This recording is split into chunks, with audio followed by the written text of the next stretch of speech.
दुनिया के सबसे बड़े न्यूज सेंटर से यह है बीबीसी ग्लोबल इंडिया। नमस्कार, मैं हूं अनुराग शर्मा। ग्लोबल इंडिया में हमारी नजर होती है उन खबरों पर जो जुड़ी हैं भारत से और जिनका होता है असर भारत पर। कार्यक्रम में सबसे पहले भारतीय दवा कंपनियां कच्चे माल के लिए चीन के भरोसे, कितनी खतरनाक हो सकती है ये निर्भरता। ऑशविट्ज यातना शिविर की मुक्ति के 70 साल, रिहाई पाने वाली पीढ़ी ने कहा हमारा अतीत ना हो, हमारे बच्चों का भविष्य। ग्लोबल इंडिया में इनके अलावा आप देखेंगे लंदन में गांधी की मूर्ति लगाए जाने पर सवाल, हिमायतियों ने कहा हिंसा के खिलाफ सबसे बड़ी ताकत है गांधी।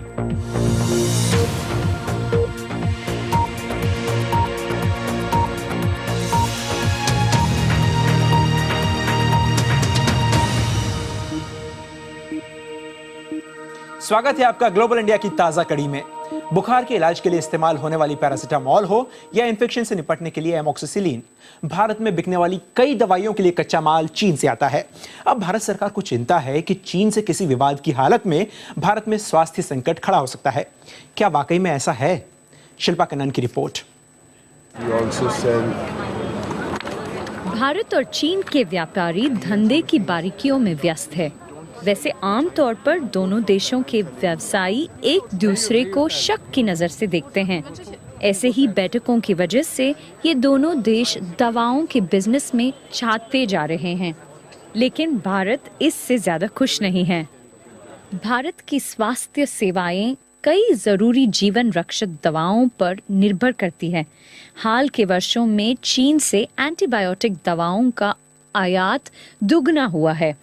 भारत आज अरबों डॉलर की दवाओं का आयात करता है, जिनमें साधारण दर्द निवारक पैरासिटामोल और एस्पिरिन से लेकर जरूरी एंटीबायोटिक शामिल है। पेनिसिलिन समूह की एंटीबायोटिक दवाओं का अब भारत में उत्पादन नहीं होता। भारतीय कंपनियां इन हालात के लिए सरकार को दोषी मानती है। उनका कहना है कि भारत में ब्यूरोक्रेसी के चलते दवाएं बनाने में इस्तेमाल होने वाले एक्टिव फार्मास्यूटिकल इंग्रेडिएंट तैयार करना मुश्किल हो रहा है। एसके फार्मास्यूटिकल जैसी कंपनियां अब ज्यादा मुनाफे वाली दवाइयां ही बना रही है। हालांकि उनका कहना है कि ज्यादा उत्पादन की तरफ लौटना मुश्किल नहीं है। ये सच है कि चीन ज्यादा प्रतियोगी हो गया है और भारतीय कंपनियों के पास उत्पादन में बने रहने के फायदे खत्म हो गए हैं। इसीलिए हम बाहर भी हो गए हैं। अगर सरकार जल्द कार्रवाई करे तो 10 साल में चीजें बदल सकती हैं। ऐसा नहीं है कि सरकार कुछ नहीं कर रही है। भारत चाहता है कि चीनी कंपनियां भारत में कच्चा माल तैयार करें। उनकी मदद के लिए सरकार बड़े पैमाने पर दवा और रसायन क्लस्टर बना रही है। ऐसा ही एक प्रोजेक्ट है मैंगलोर इकोनॉमिक जोन। कारोबारी रविंद्र सेठी इस प्रोजेक्ट के आधार पर चीन को मेगा इंडस्ट्रियल पार्क का आइडिया बेच रहे हैं। What these guys are looking after is that you should have steam. चीनी चाहते हैं कि आपके पास बिजली पानी के अलावा कचरे के निपटारे की अच्छी व्यवस्था हो, क्योंकि ये प्रदूषण फैलाने वाले उद्योग होते हैं। सवाल है कि क्या चीन प्रदूषण फैलाने वाले अपने कुछ इंडस्ट्री को भारत शिफ्ट करेगा? अगर वो तैयार भी हो जाए तो भारत में स्वास्थ्य सुरक्षा को लेकर आशंकाएं बनी रह सकती है। शिल्पा कन्नन, बीबीसी, दिल्ली। भारतीय दवा कंपनियां कच्चे माल के लिए चीन पर निर्भर। इसी विषय पर हमने बात की इंडियन ड्रग मैन्युफैक्चरर्स एसोसिएशन के महासचिव दारा पटेल से और पहला सवाल पूछा कि भारतीय फार्मा कंपनियां क्यों हैं चीन पर इतनी निर्भर। 1990 में हमने उदारीकरण किया था, तब हमने हमारे इंपोर्ट ड्यूटीज कम कर दिए थे। बाकी जो बैंक्स की सुविधाएं थी वो हमने कम कर दी और विश्व में जो हो रहा था वो हमने कर दिया। इसके लिए हमारे एपीआई मैन्युफैक्चरर्स को काफ़ी प्रॉब्लम्स हो गए थे और चाइना ने वो सब सेम रखा। अभी चाइना में बैंक रेट्स कम थे, इंपोर्ट ड्यूटीज ज़्यादा थी, एक्सपोर्ट के इंसेंटिव्स उन्होंने काफ़ी बढ़ा दिए, हमारे एक्सपोर्ट इंसेंटिव्स कम होने लगे। इसकी वजह से हमको हमारे एपीआई मैन्युफैक्चरर्स जो है उनको काफ़ी दिक्कत हुई है। दारा पटेल जी, ये बताइए कि भारतीय कंपनियां इस कच्चे माल को अपने ही देश में बनाने की दौड़ में कब और कैसे पिछड़ गई? चाइना कि गवर्नमेंट जो है, चाइनीज गवर्नमेंट जो है, वो काफ़ी सुविधाएं देती है एपीआई मैन्युफैक्चरर्स को। और जैसे मैंने बताया, हमारी गवर्नमेंट को ऐसी सुविधाएं नहीं देती थी जिससे इंडस्ट्री को प्रोत्साहन मिले। तो इसकी वजह से हमारे दाम बढ़ गए और चाइनीज दाम बहुत कम हो गए। और एक और चीज़ हमें जाननी है कि जानना चाहिए कि चाइना में 40% कंपनीज जो है, जो दवाइयाँ बनाती है, जो एपीआई बनाती है, वो सब गवर्नमेंट कंट्रोल्ड कंपनीज है। तो गवर्नमेंट उनको बहुत सपोर्ट देती है। इस वजह से उनके दाम बहुत कम रहते हैं, बहुत कॉम्पिटिटिव रहते हैं। तो हमारे जो फॉर्मुलेटर्स है वो सब चाइनीज मटेरियल लेना चालू कर दिया। और हमारे जो इंडस्ट्री के लोग थे, हमारे एपीआई मैन्युफैक्चरर थे, उनकी सब यूनिट से धरी की धरी रह गई और इसके लिए काफ़ी बंद भी हो गई। अब ऐसा हो गया है कि वी आर टोटली डिपेंडेंट, हम बिल्कुल निर्भर है चाइना के ऊपर। दारा पटेल जी, आपके मुताबिक चीन पर निर्भरता को कम करने के लिए क्या किया जाना चाहिए? सबसे पहले तो हमारी जो पब्लिक सेक्टर यूनिट्स है उनको फिर से रिवाइव करना चाहिए और उन्हें एक ही मार्गदर्शन देना चाहिए कि आप लोग अब जो एपीआईज हमें नहीं मिल रहे हैं या जो एपीआईज हमें ज़्यादा दाम में मिल रहे हैं, वो एपीआईज आप बना के हमारे इंडियन फॉर्मुलेटर्स को दीजिए। एक वो सुविधा हो जाएगी। फिर हमारे बैंक के जो ब्याज है वो हमको कम करने पड़ेंगे। तो हमने ये भी कहा है हमारी गवर्नमेंट को, और ये कहा है कि हमारी कैपेसिटीज बढ़नी चाहिए। अब चाइना का माल क्यों कम दामों में बिकता है? क्योंकि एक प्लांट एक ही एपीआई बनाता है और इतने बड़े पैमाने पे बनाता है कि उनका कोई मुकाबला ही नहीं कर सकता है। जमीन के दाम कम कर दीजिए, जमीन उनको एकदम कम दामों में दीजिए। ग्लोबल इंडिया में आगे, शिनजियांग के चप्पे चप्पे पर हैं खुफिया निगाहें, चीन के अशांत राज्य से विशेष रिपोर्ट।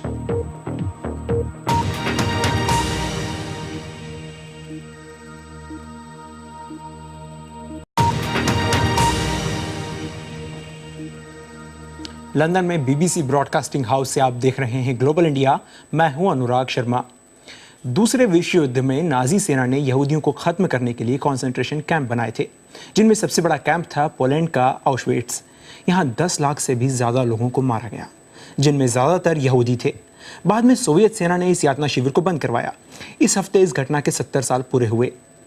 ऑश्विट्ज़ से बीबीसी की खास रिपोर्ट। ऑश्विट्ज़ में क्या हुआ होगा, इसकी कल्पना भी करना कठिन है, 70 साल बाद भी। यहाँ मानवता एक ऐसे दुश्मन से दो चार हुई थी जिसने उसके अस्तित्व को चुनौती दी थी। यहाँ 10 लाख से ज्यादा लोग नाजी हिंसा के शिकार हुए। उन्हें गोली मारी गई, गैस चेम्बरों में धकेला गया, फांसी चढ़ाया गया और फिर जला दिया गया। मर्द, औरत, बच्चे, कोई नहीं बचा।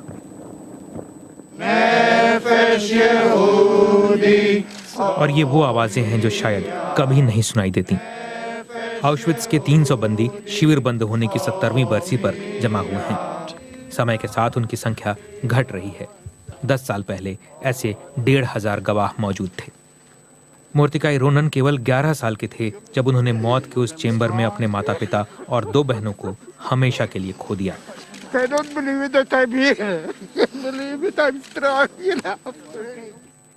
जो अत्याचार यहाँ अपनी इंतहा पर पहुंचा, उसकी शुरुआत कई यूरोपीय शहरों से हुई थी, जहां लोग आराम से अपने घरों में खुद को महफूज मानकर रह रहे थे। कोई 2.5 लाख बच्चे ऑश्विट्ज़ भेजे गए, सुरक्षित घर से बहुत दूर, एक डरावनी जगह। उनमें गाबर हियर्श भी थे, जिन्हें सारे परिवार के साथ ऑश्विट्ज़ जाना पड़ा, जहां लड़ाई के अंतिम दौर में उन्होंने आखिरी बार अपनी मां को देखा। मैं उसे अपनी रोटी देना चाहता था और मैं लौटा 2 रोटियां लेकर, क्योंकि उसने अपनी रोटी मुझे दे दी। वो आखिरी बार था जब मैंने अपनी माँ को देखा।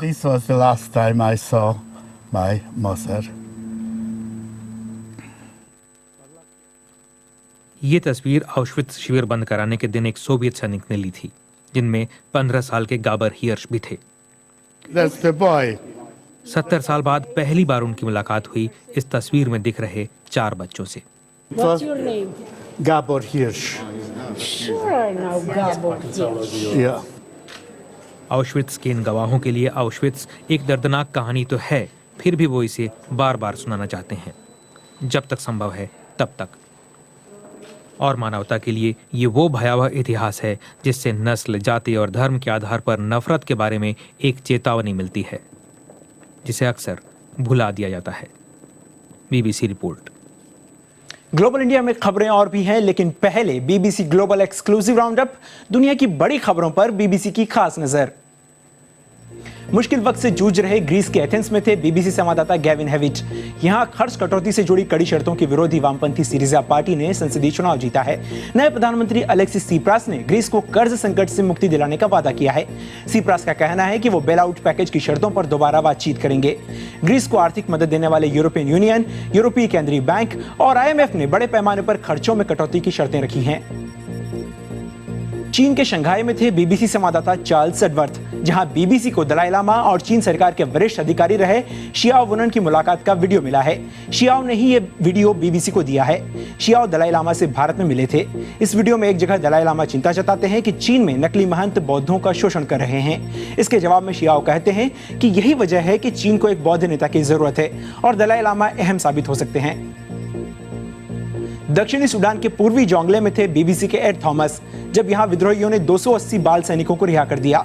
ये सरकार के साथ हुए उस समझौते का हिस्सा है जिसके तहत कम उम्र के 3000 लड़ाकों को रिहा किया जाना है। भारत और पाकिस्तान की ही तरह चीन का भी मानना है कि वो चरमपंथ से जूझ रहा है।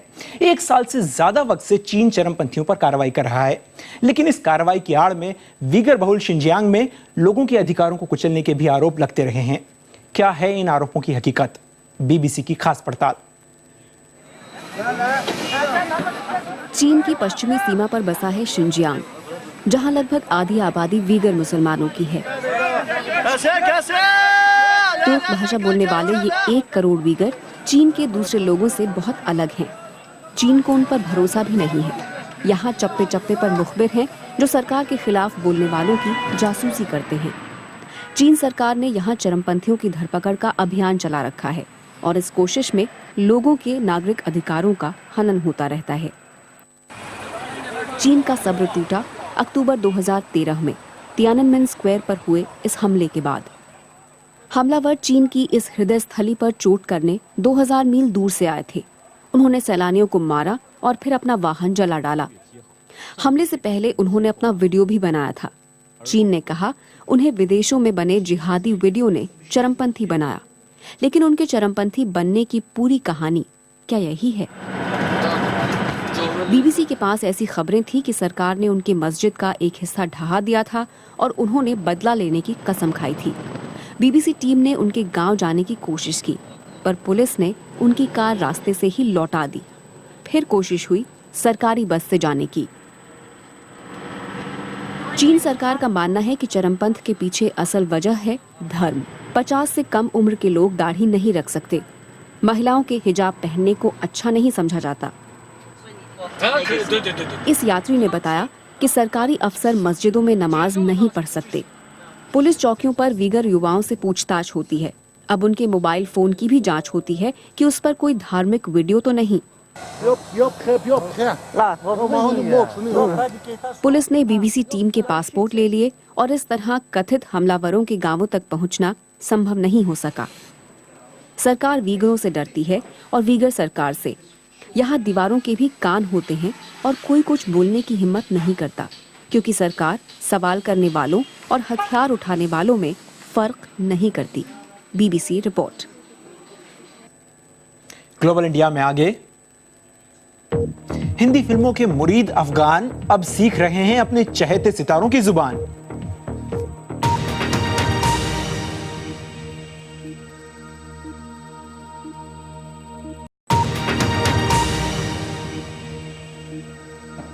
आप देख रहे हैं ग्लोबल इंडिया, मैं हूं अनुराग शर्मा। अपने आंदोलनों और उपवासों से ब्रितानी साम्राज्य की जड़ें हिला देने वाले महात्मा गांधी की मूर्ति जल्दी ही लंदन में ब्रितानी संसद के सामने लगाई जाएगी। इस बारे में ब्रिटेन के वित्त मंत्री और विदेश मंत्री ने दिल्ली में ऐलान किया था। मूर्ति लगाने के लिए चंदे के जरिए लाखों पाउंड जुटाए गए हैं, लेकिन इसे लेकर कुछ सवाल भी उठ रहे हैं। जिस ब्रितानी साम्राज्य के खिलाफ महात्मा गांधी ने भारत की आजादी के लिए लड़ाई लड़ी, वही ब्रिटेन अब उन्हें एक बड़ा सम्मान दे रहा है। लंदन के पार्लियामेंट स्क्वायर में जल्दी ही महात्मा गांधी की मूर्ति लगाई जाएगी। गांधी दुनिया भर के उन गिने चुने नेताओं में शामिल होंगे जिनकी मूर्तियां इस इलाके में हैं। खास बात यह है कि गांधी इकलौते शख्स होंगे जिनकी मूर्ति किसी देश का प्रधानमंत्री, राष्ट्रपति या सांसद न रहने के बावजूद यहाँ लगाई जाएगी। लेकिन ब्रितानी सरकार ने गांधी की ही मूर्ति को क्यों चुना? सारे विश्व में जब भी निशस्त्र लोग को शक्ति से लड़ना है तब वो गांधी जी के सत्याग्रह अपनाते हैं, वो गांधी जी का लेसन पढ़ के जाते हैं। Martin Luther king, Nelson Mandela, सारे विश्व में लोगों को एक मालूम है कि अगर आप निर्बल हो तो आपका दोस्त गांधी। कुछ लोग ब्रितानी सरकार की इस जगह और इस समय गांधी की मूर्ति लगाने पर सवाल उठाते हैं। गांधी जी तो गुजर गए 48 के बाद आज तक क्यों रुके? नेल्सन मंडेला की आपने बनाई, तो गांधी जी तो उसके गुरु थे, तभी भी आपको गांधी जी को याद नहीं आया। एक बात ये है। दूसरी, आपने ये वहाँ जाके अनाउंस कब किया? न्यूक्लियर डील के बारे में, आर्मामेंट के बारे में आपने भारत से नेगोशिएशंस किए, उसके बाद एज अ फुटनोट आपने अनाउंस कर दिया।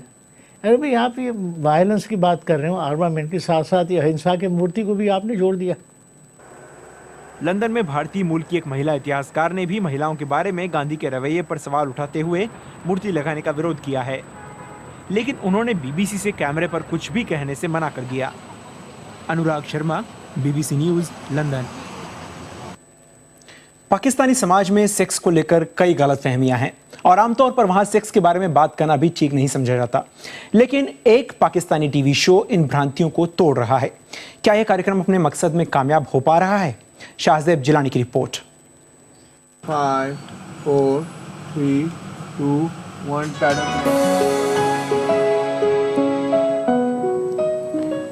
डॉक्टर नईम सिद्दीकी अपने हफ्तावार प्रोग्राम क्लिनिक ऑनलाइन में सेक्स से जुड़े पेचीदा सवालों के जवाब दे रहे हैं। पाकिस्तान में ये पहली बार है कि टीवी के जरिए लोगों को अपनी छुपी समस्याओं पर बात करने का मौका मिल रहा है। पाकिस्तान जैसे देश में जहां सेक्सुअल हेल्थ पर बात नहीं होती, ये प्रोग्राम खासा पॉपुलर हो रहा है। पाकिस्तान भर से लोगों की कॉल्स आती हैं, वो डॉक्टर से मशवरा करते हैं। कभी कभी चौंका देने वाले सवाल भी आते हैं, लेकिन जब मामला हेल्थ का हो तो फिर शर्माना कैसा।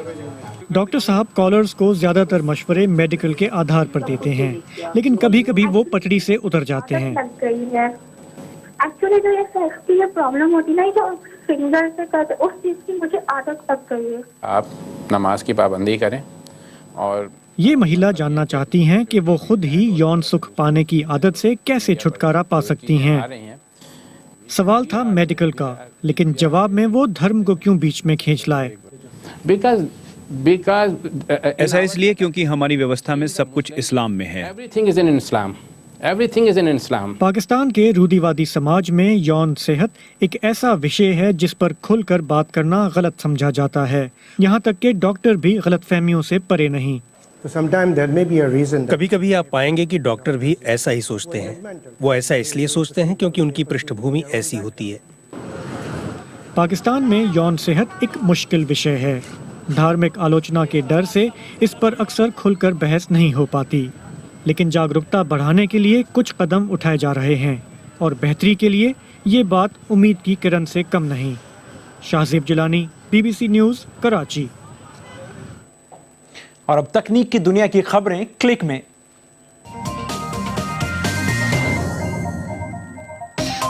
एप्पल ने एक तिमाही में किसी भी पब्लिक कंपनी द्वारा कमाए जाने वाले मुनाफे का रिकॉर्ड बनाया है।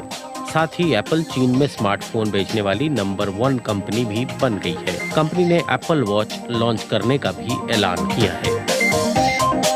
ट्विटर और स्नैपचैट अपने फीचर्स बढ़ा रहे हैं। ट्विटर के यूजर अब एक साथ 20 लोगों को प्राइवेट मैसेज भेज सकेंगे। साथ ही 30 सेकंड तक के वीडियो को रिकॉर्ड और एडिट करके शेयर किया जा सकेगा। उधर स्नैपचैट ने डिस्कवरी नाम का भी एक फीचर शुरू करने का ऐलान किया है, जिसमें यूजर्स 11 मीडिया कंपनियों के कंटेंट देख पाएंगे। हैकिंग करने वाला समूह लिजर्ड स्क्वाड फिर खबरों में है। इस हफ्ते उन्होंने दावा किया कि उन्होंने फेसबुक, इंस्टाग्राम और टिंडर में सेंध लगाई है। ये तीनों वेबसाइटें पिछले दिनों कुछ देर के लिए ठप हो गई थी, लेकिन सभी ने इसके लिए हैकिंग को कारण मानने से इनकार किया है। मुझे मेरे अफगान दोस्त बताते हैं कि अफगानिस्तान में सबसे ज्यादा लोकप्रिय फिल्म खुदा गवाह है। यूं तो हिंदी फिल्में वहां हमेशा से लोकप्रिय रही हैं, लेकिन फिल्में लोगों में हिंदी को लेकर दिलचस्पी भी पैदा कर रही हैं। अब अफगानिस्तान के विश्वविद्यालयों में भी हिंदी पढ़ाई जाने लगी है। हिंदी सिनेमा के मुरीद अफगान अब किसी भी डायलॉग को समझने के लिए बगले नहीं झांकेंगे। कम से कम यहाँ पढ़ने वालों को तो दिक्कत नहीं होगी, क्योंकि मौलाना अबुल कलाम आज़ाद भवन में हिंदी सिखाई जा रही है। जो पश्तो है और जो हिंदी भाषा है, इनके बीच में अंतर क्या है, यानी फ़र्क क्या है, अगर अंतर है या नहीं, इनके बारे में कुछ सर्चिंग करने के लिए यहाँ पर आए हैं। यहाँ पढ़ाने वाले कहते हैं कि छात्रों में हिंदी सीखने को लेकर खासी दिलचस्पी है, लेकिन इसके लिए भारत के संस्थानों के साथ साझेदारी की ज़रूरत है। लोग भी बहुत चाव से यहाँ आते हैं, हिंदी पढ़ना चाहते हैं, हिंदी सीखना चाहते हैं। तो हमारा जो ये डिपार्टमेंट है ये धीरे धीरे आगे बढ़ रहा है और हमारा उम्मीद है कि ये डिपार्टमेंट एक ख़ास मरकज़ या केंद्र रहेगा पूरे अफ़गानिस्तान में। और हम ये कोशिश भी करते हैं कि हमारे अन्य या जो और यूनिवर्सिटीज़ है अफ़गानिस्तान में, उसमें भी हिंदी डिपार्टमेंट हो। हिंदी के अलावा यहाँ उर्दू में भी दिलचस्पी दिखाई जा रही है और हिंदी उर्दू किताबों का पश्तो में भी अनुवाद हो रहा है। अफगान लोग हिंदी उर्दू रोजगार हासिल करने के मकसद से ही नहीं सीखते, उनमें इन भाषाओं के प्रति लगाव है और बहुत बड़ा आकर्षण है बॉलीवुड। विदेशी भाषा सीखना चाहे महज शौक हो या रोजगार का साधन, ये कोशिश शायद दो देशों के बीच सांस्कृतिक पुल की एक अहम ईंट भी साबित हो सकती है। BBC report. फिलहाल लंदन स्थित बीबीसी ब्रॉडकास्टिंग हाउस से अनुराग शर्मा को अनुमति दीजिए। नमस्कार।